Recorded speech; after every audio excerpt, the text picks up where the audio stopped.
Welcome to the Trade Secrets.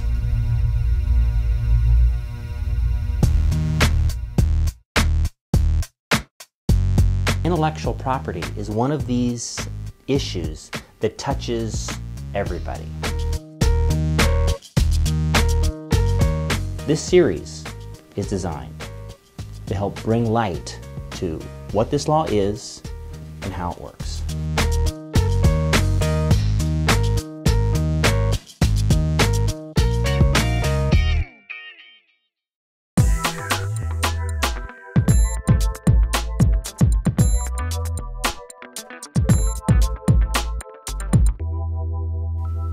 In the last episode of the Trade Secrets, we looked at one of the most important jurisdiction cases in the last 50 to 100 years, the Washington Shoe versus A to Z Sporting Goods case. Now, to really put that case in perspective, we've got to go back 70 years and look at the granddaddy case of all jurisdiction, International Shoe versus the state of Washington. Now, interestingly, both of these cases involve the sale of shoes inside and outside the state of Washington. In International Shoe, we had a Delaware corporation doing business in Missouri with salespeople and showrooms located in Washington.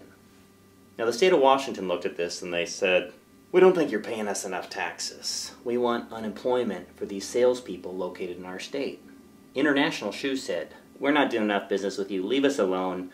We already pay too many taxes." It went to the Supreme Court. And the Supreme Court of the United States said, look, you're selling shoes in Washington, you got display rooms in Washington, and yeah, the shoes ship from Missouri to Washington, but there's enough interstate commerce that we think jurisdiction is proper.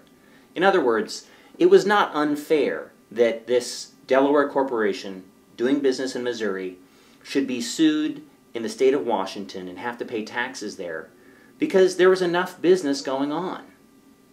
They said, look, if an infringer is willfully using your copyright from another state, and they know they're causing damages in your home state, you can sue them there. And that does not offend the notions of fair play and substantial justice. One of the issues was that it decided what was fair from the perspective of the defendant. In that case, International Shoe. Is it fair that they get hauled into court somewhere else? Okay, let's fast forward until about 1997. We had the advent of the internet. And suddenly there was an explosion of interstate commerce. It was crazy. And we had a 70-year-old antique analysis to sort of lead us through what was going to be fair in a particular case.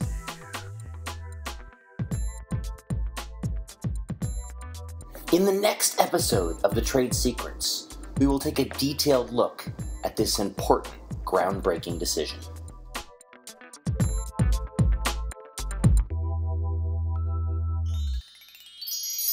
For more information about this series, visit us at thetradesecretsofintellectualproperty.com.